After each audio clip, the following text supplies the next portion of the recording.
अनुज घर तो आ गया पर दिमाग में अभी भी वह लड़की और उसकी बातें घूम रही थी और उसके चेहरे पर एक हल्की मुस्कान आ रही थी। उस लड़की में कुछ तो बात जरूर है, उससे दोबारा मुलाकात करनी है, पर कब, कैसे और कहाँ मिलेगी, रहती कहाँ है, वह यह पता करना होगा। तभी उसके कजन ब्रदर संयम ने उस पर एक धौल जमाते हुए कहा, क्या बात है ब्रो, क्या सोच रहे हो, किसके ख्वाब में खो रहे हो? अरे किसी के ख्वाबों में नहीं यार, बस यूं ही चलिए, जिसके बसंग गर्लफ्रेंड रह चुकी हो उसे किसी के ख्वाब न आए, ऐसा हो सकता है?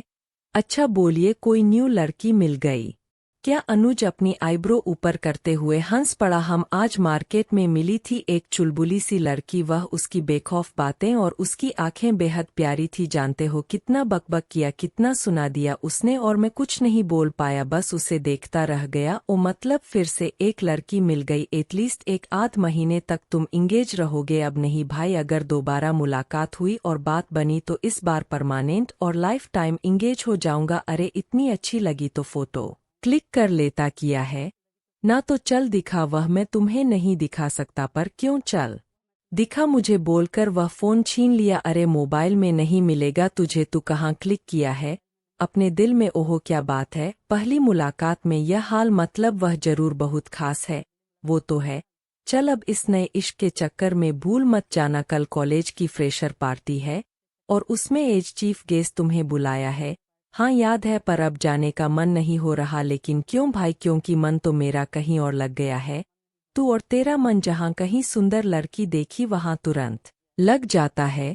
फिर दोनों हंसने लगे। इधर राना ने उस व्यक्ति के चेहरे पर से कवर हटा तो एक पल के लिए पहचान नहीं पाया। वह उसे आंखें छोटी कर देखने लगा। वह व्यक्ति काफी दुबला पतला और बीमार सा लग रहा था। हे तुम कौन हो और जैने तुम्हें यहाँ इस तरह क्यों बंधक बनाकर रखा है? बोलते हुए जब उसने उसका चेहरा उठाया तो उसे देखकर शॉक्ड रह गया। जय, तुम यहाँ पर कैसे, किसने रखा तुम्हें? और अभी कुछ देर पहले तो हमारी बातचीत हुई थी, इतनी जल्दी तुम्हारी हालत किसने की? वह बोलना चाह रहा था पर मुंह बांधे होने की वजह से बोल नहीं पा रहा था। तो राना ने फटाफट उसके मुंह पर से पट्टी हटाया तो बोला, भाई भाई मैं जय हूँ। हाँ जानता हूँ, अभी अभी कुछ देर पहले बात हुई है, पर अचानक तुम्हारी हालत कैसे हो गई? किसने की? उस बहुरूप जय ने। किस जय ने? बोलने के साथ ही उसका माथा ठनका। ओह तो बहुरूपिया है, मतलब रक्षा का शक सही था, वह सही बोल रही थी। मुझसे होशियारी पड़ेगी बहुत ज्यादा भारी। तुम यहाँ कब से हो? पिछले 1 महीने से सर। और वह जय ने ही जान गया तुम्हारे रूप में वह देव है, पर गोली लगने के बाद भी वह जिंदा कैसे बच गया? और बच गया तो इतने सालों तक कहाँ था? अपने घर क्यों नहीं गया? क्या अनुभव को यह सब पता है? और उसकी वाइफ भी उसके साथ तो नहीं? कहीं दोनों बाप बेटे मिले तो नहीं? मन ही मन में सोचने लगा। भाई प्लीज मुझे यहाँ से ले चलिए। राना ने उसके हाथ पैर से रस्सी खोले और धीरे धीरे चलाकर कार में बिठा लिया। तुमसे वह कब और कहाँ मिला? और जब तुम्हें शक हुआ तो मुझे बताया क्यों नहीं? भाई आपको याद है जब पिछले महीने बिजनेस के सिलसिले में आपने मुझे दुबई भेजा था, तब वह भी था वहां पर। वह अपना हुलिया चेंज कर लिया था। उसके बाद भी मुझे डाउट हुआ, लेकिन उसने इस तरह बात किया कि मैं चाहकर भी शक नहीं कर पाया। एक तरह से कंफ्यूज हो गया और मुश्किल से हफ्ते भर के साथ में हमारी अच्छी खासी जान पहचान हो गई। वहां से हम साथ में आए। उसने कहा कि वर्षों से वह वहीं रहता है, यहाँ उसका कोई नहीं है। एयरपोर्ट से सीधा होटल जाने लगा। तब मैंने ही अपना पेंट हाउस पर बुला लिया और उसी रात उसने मुझे मेरे ही घर में बंधक बनाकर रख लिया और मेरी जगह वह जय बनकर सारी जानकारी इकट्ठा कर रहा है। भाई वह बहुत शातिर है और हो सकता है वह अनुभव से भी मिला हो, अगर नहीं तो भी जाने अनजाने में उसकी मदद कर रहा होगा। राना का माथा एक बार फिर ठनका। रक्षा सही कह रही थी, पिछले 1 महीने में जितना भी काम हुआ सब असफल ही रहा है।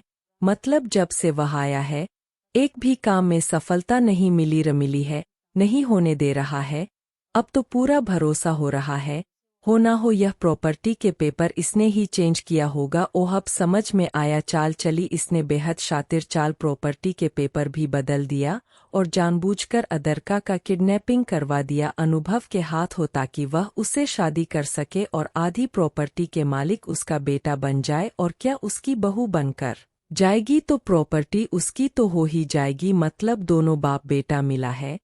तभी तो उस लड़की को अनुभव ने अब तक ना तो मारा ना ही छोड़ा, वरना वह मेरी भतीजी है।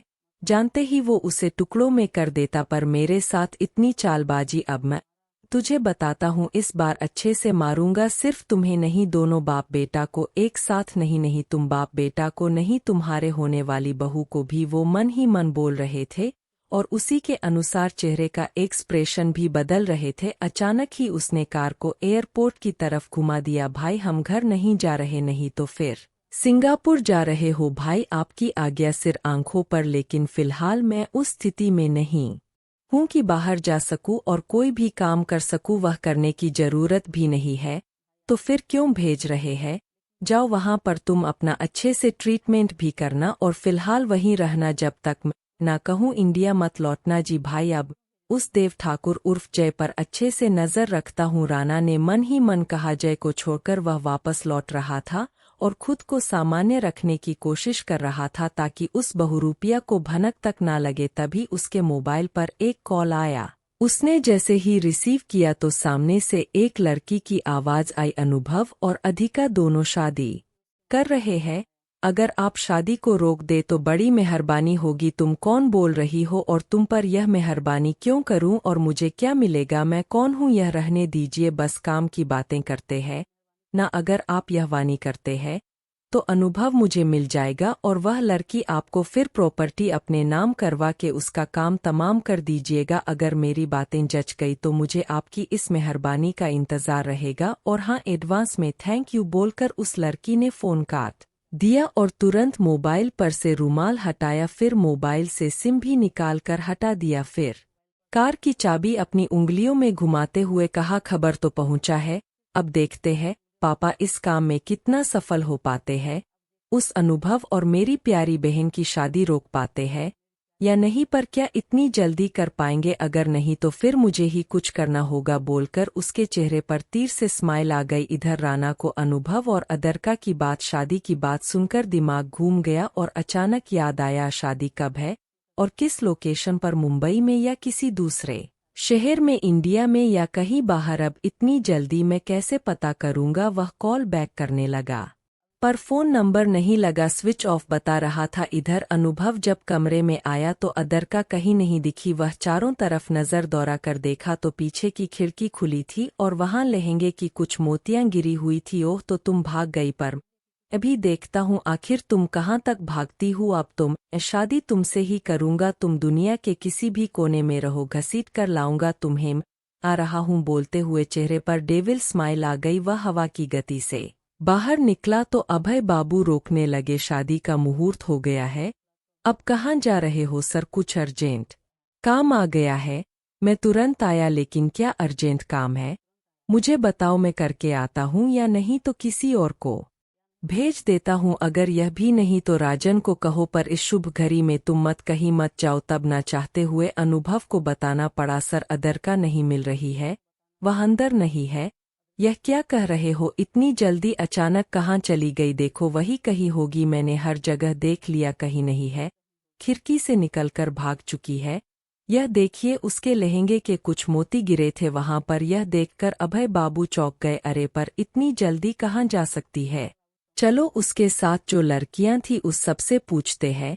फिर दोनों लड़कियों से पूछा तो उसने कहा, हाँ, कुछ देर पहले अदरका रेडी हो रही थी, तभी पीछे के दरवाजे से एक लड़की आई, जिसे देखकर अदरका दीदी बहुत खुश हो गई और कुछ देर बात करने के बाद उनके साथ ही कहीं चली गई। मैंने उन्हें सीधे रास्ते से जाने कहा तो आपका नाम लिया कि आप जाने नहीं देंगे, इसलिए पीछे खिड़की के रास्ते गए। अभय बाबू सोचने लगे, कौन हो सकती है वह लड़की? कहीं राणा ने तो नहीं भेजा? दोनों की शादी की बात कहीं उसे पता तो नहीं चल गई? इधर अनुभव मन में बोला, ओह, तो तुम आ ही गई मिसा मायरा, अच्छा, क्या बड़ी बेसब्र से इंतजार था तुम्हारा। पर यह लड़की क्यों गई उसके संग? वह तो जानती है इसकी जान को खतरा है और कुछ भी हो सकता है। फिर कैसे इतनी ना समझे और लापरवाही। फिर वह कार में बैठा और निकल गया। कुछ देर पहले जब अनुभव तैयार होने चला गया और इधर-उधर भी, इधर अदरका भी रेडी होने लगी, तभी पीछे के दरवाजे से अंदर अमायरा आई, जिसे देखकर अदरक के साथ सभी चौंक गए। अदरका कुछ बोलती उससे पहले ही कहा, क्या रे, तू शादी कर रही है? और मुझे बताया तक नहीं, इतनी जल्दी अपनी बहन को पराया कर दिया। अरे माना कि मम्मी पापा शायद तुम्हारे साथ अच्छा व्यवहार नहीं किए और कहीं तू भी नहीं उन्हें पसंद करती होगी, लेकिन तू मेरी बहन है और मैं सच में तुम्हारे लिए दिल में कोई राग द्वेष नहीं है। पहली बार अपनी छोटी बहन अमायरा से इतनी प्यारी बातें सुनकर अदरका का दिल पिघल गया और अपने लहंगों को संभालते हुए आगे बढ़कर गले लग गई। अरे मेरी प्यारी बहन, मैं किसी से खफा नहीं हूँ और शादी का इनविटेशन के बारे में बोलूं तो मुझे भी यहाँ आने के बाद पता चला कि मेरी शादी है। मुझे भी नहीं पता था, फिर मैं कैसे किसी को निमंत्रण देती। अच्छा तो क्या जबरदस्ती शादी कर रहा है? तो फिर पापा को बोलती हूँ। अरे हाँ, नहीं नहीं, मतलब एक तरह से समझो कि जबरदस्ती की शादी हो रही है। तो फिर तुम इनकार क्यों नहीं कर देती? चलो साफ साफ मना कर दो और मैं भी तो देखूं कैसे वो तुम्हारे साथ जबरदस्ती शादी कर सकता है।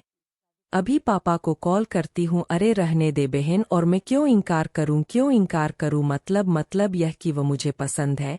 सुनकर अमायरा शॉक्ड रह गई और मन ही मन कहा, लेकिन यह मुझे पसंद नहीं आया।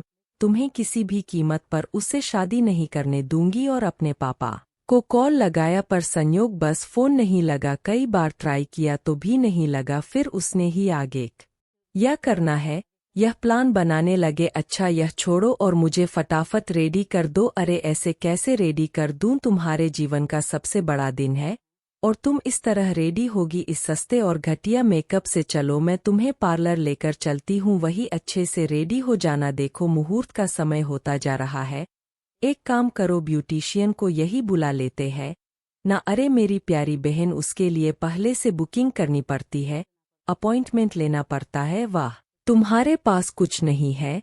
तो चलो अब वहीं, और चिंता मत कर, हम समय से आ जाएंगे। बात तो तुम्हारी सही है, आज के दिन तो कम से कम अच्छे से रेडी हो मैं। अरे अच्छे से क्या, इतने अच्छे से रेडी होना कि जीजू देखते ही रह जाए। तुम्हारे उस रूप की कभी कल्पना भी नहीं की होगी उन्होंने। तब अदरका उसके साथ कार में बैठ गई और अमायरा के चेहरे पर एक कुटिल मुस्कान आ गई। चल बहन, तुम्हारे जीवन का यह आखिरी दिन होगा। इधर अनुभव ने राजन को कॉल किया और सब समझाकर खुद चुपचाप दूसरी तरफ निकल गए। इस लड़की के पास तो फोन भी नहीं है, फिर कैसे लोकेशन ट्रैक करूं और कैसे कांटेक्ट करूं उसे? इधर पार्लर में अदरका रेडी होने के बाद जब खुद को आईने में देखा तो देखती रह गई। मैरून कलर के लंगे और मैचिंग ज्वेलरी और सारे श्रृंगार में आसमान से उतरी अप्सरा मालूम पड़ रही थी, बेहद खूबसूरत लग रही थी।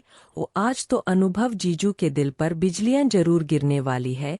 सुनकर अदरका मुस्कुराने लगी। फिर अमायरा ने कान के पीछे टीका लगाते हुए धीरे से कहा, भगवान तुम्हें मेरे अलावा सबकी बुरी नज़र से बचाए। फिर उसे लेकर रोड पर निकली तो हर तरफ अनुभव के आदमी को देखकर वह चौंक गई। फिर मन ही मन कहा, नहीं अमायरा, इतनी जल्दी हार नहीं मानना है। उसने कार अचानक रोक दी और खराब होने का बहाना कर कैब ले लिया और ड्राइवर से चुपचाप बात कर उसने रास्ता बदल दिया। जब काफी देर बीत गया और वह नहीं पहुंची तो अदरका घबराने लगी। अमायरा, यह तुम किस रास्ते से जा रही हो? यह काफी लंबा लग रहा है और हम समय से नहीं पहुंच पाएंगे, कहीं मुहूर्त का समय बीत ना जाए। अरे नहीं बीतेगा, क्यों परेशान हो रही हो? परेशानी वाली बात ही है। एक तो अनुभव को बताया नहीं, उसे देर हो जाएगी तो बहुत नाराज होगा, तो शादी से पहले वह इतना डरने लगी वह नाराज होगा और तुम उसे नाराज होने देगी, सुनक ले लेगी। तुम्हें लगता है मैं सुनकर लेने वालों में से हूं, पर फिर भी यह गलती मेरी है। कोई बात नहीं, गलतियां इंसानों से ही होती है। दोनों बातें करने में मशगूल थी और ड्राइवर चुपके से एक सुनसान रास्ते की तरफ जाकर कैब को घुमा दिया। तभी अचानक सामने ने एक बड़ी कार आकर रुकी। जब तक ड्राइवर और अमायरा कुछ समझ पाते उससे पहले ही अनुभव कार में से बाहर निकला। अनुभव ने जो कुर्ता पजामा पहना था वह चेस्ट पर काफी फिट था, जिससे उसका कसा हुआ बदन साफ दिख रहा था। ऊपर से ब्लैक गोगल्स, हवा में लहरा रहे सिल्की बाल, उफ आज वह बेहद हैंडसम दिख रहा था। अदरका ने जब उसे देखा तो देखती रह गई। कुछ यही हाल अमायरा का भी था, पर यह उसका नहीं होगा यह सोचकर अंदर ही अंदर जल भून गई। पर अनुभव ने दोनों पर ध्यान नहीं दिया और आकर सीधे अदरका की बाह पकड़ कैब से बाहर कर दिया। बिना बताए कहाँ चली गई थी? अनुभव ने बेहद आराम से पूछा। अरे मैं पार्लर चली गई थी। पर क्या जरूरत थी? तुम यूं ही बेहद खूबसूरत हो तो क्या बिना मेकअप किए ही शादी कर लेती? अरे तो कम से कम एक बार बताना चाहिए था। हम बेवजह परेशान हो गए। अब चलो कार में बैठो, मुहूर्त का समय हो गया है। बोलकर उसने कार का डोर खोल दिया तो अदरका जाकर बैठ गई। अब अनुभव ने अमायरा की तरफ देखा तो उसने आगे बढ़कर कहा, हेलो जीजू, मैं अमायरा, अदरका की बहन और आपकी साली। जवाब में उसने कुछ नहीं कहा, बस उसकी तरफ एकटक देखता रह गया। क्या हुआ जीजू, आप इस तरह मुझे क्यों घूर रहे हैं? ऐसे में तो दीदी को बुरा लगेगा। दीदी को देखी, वो भी बहुत सुंदर है। अनुभव उसकी आवाज पहचानने की कोशिश कर रहा था, क्योंकि उसे फोन पर धमकी देने वाला और अदरका को घर छोड़ने के लिए कहने वाला कोई और नहीं, अमायरा ही थी। क्या हो गया जीजू, कुछ बोल नहीं रहे, बस घूरे जा रहे हैं? तुम हो ही इतनी खूबसूरत कि तुम पर से नजर हटाने को जी नहीं कर रहा। अनुभव ने जरा पास आकर उसकी आंखों में देखते हुए बोला। उसकी घबराहट थोड़ी बढ़ गई और जरा पीछे हटते हुए कहा, जीजू आप मेरी नहीं दीदी की तारीफ कीजिए, वरना खैर नहीं आपकी, उसकी तारीफ तो जीवन भर करना है। अभी तुम्हारी कर लेता हूँ। राने कुछ जवाब नहीं दिया तो अनुभव ने कहा, आओ तुम भी बैठो। तब पीछे सीट पर अमायरा भी बैठ गई। रास्ते भर अनुभव अदरका को तिरछी नजरों से देखता रहा। वाओ कितनी खूबसूरत लग रही अदरका भी नजरें उठाकर बार बार अनुभव को देख रही थी। कितना है दिख रहा है? यह ठीक उसी समय अनुभव ने भी देखा तो दोनों की नजरें मिल गई। तो अदरका ने अपनी एक आंख दबा दी। यह क्या है? और सीधे बैठकर सामने देखो, मेरी तरफ नहीं, लेकिन तुम जो मुझे देख रहे हो उसका क्या? वह कुछ बोलता उससे पहले ही अदरका उसके गालों को अपने होठों से छू लिया। अनुभव के तन मन में एक बिजली सी कंध गई, फिर भी डपट हुए कहा, यह क्या हरकत है? चुपचाप बैठो। पर अदरका कहाँ सुनने वाली थी। वह खिलखिला कर हंस पड़ी और मोतियों से दांत उसके चमक उठे। वही अमायरा मन ही मन कुर्ती रही, जितना जलाना है जलाओ, पर तुम्हें तो मैं छोड़ूंगी नहीं। अदरका कुछ देर में जब तीनों पहुंचे तो भाई बाबू ने सबको एक साथ देखकर चकते हुए कहा, बेटा तुम अचानक कहाँ चली गई थी? और यह कौन है तुम्हारे साथ? अंकल, यह मेरी बहन है। और मैं पार्लर गई थी तो बताया क्यों नहीं? अंकल बता देती तो फिर अनुभव जाने नहीं देता, इसलिए ओह गौर बेवजह हम परेशान हो रहे थे। बोलते हुए एक बार दोनों को देखने लगे। 28 साल के हटकट्टे अनुभव के सामने 20 साल की अदरका बेहद खूबसूरत, प्यारी और बच्ची सी लग रही थी। कुछ ही देर में पवित्र अग्नि के सामने मंगलगान और में वैदिक मंत्र उच्चार के बीच शादी शुरू हुई। तिलक से लेकर कन्यादान का रस्म अभय बाबू ने किया। देव मुझे माफ करना, तुम्हारे रहते हुए तुम्हारे बेटे की शादी का डिसीजन मैंने ले लिया, अपनी पसंद से करवा दिया। पर मुझे पूरा विश्वास है जब कभी अपने परिवार वालों के सामने आओगे तो पक्का खुशी होगी। बहुत अच्छी बहू मिली है तुम्हें। तभी पंडित जी ने कहा, चलिए आप दोनों फेरों के लिए खड़े हो जाइए। और कुछ ही देर में फिरे भी संपन्न हो गया। फिर पंडित जी ने दोनों को बैठने के लिए कहा और सिंदूर दान के रस्म के बाद मंगलसूत्र पहनाने के लिए कहा। तब अनुभव ने मंगलसूत्र अधिका के गले में पहना दिया और इसी के साथ विवाह संपन्न हुआ। आज से आप दोनों पति पत्नी है और खुशी खुशी अपना गृहस्थ जीवन शुरू कीजिए। चलिए आप दोनों मेरा आशीर्वाद लीजिए, साथ साथ अपने सेवरों का भी आशीर्वाद भी ले लीजिए। इस शादी से अदरका जहां खुश थी वहीं अनुभव अभी भी जरा खफा था। इस बंधन में नहीं पड़ना चाहती था। इधर अमायरा बेहद गुस्से में थी। काहे का माफिया डान जब एक शादी नहीं रोक पाए, अपनी बेटी को इतनी छोटी सी खुशी नहीं दे पाए। पर कोई नहीं, शादी भले ही हो गई लेकिन फिर भी तुम्हें अनुभव के लाइफ से तो क्या दुनिया से भी हटा कर रहूंगी, वह मन ही मन बोल रही थी। और जैसे जैसे गुस्सा आ रहा था वैसे ही चेहरे के भाव भी बदल रहे थे। तभी अनुभव और अदरका पंडित जी का आशीर्वाद लेकर बाकी सबका आशीर्वाद लेने के लिए उठे, पर उसे जूता नहीं मिला। तब उसने कहा, वह साली साहिबा मेरे जूते दीजिए। पर मैंने नहीं चुराया जीजू। अमायरा ने कहा, चुराया तो आपने ही है।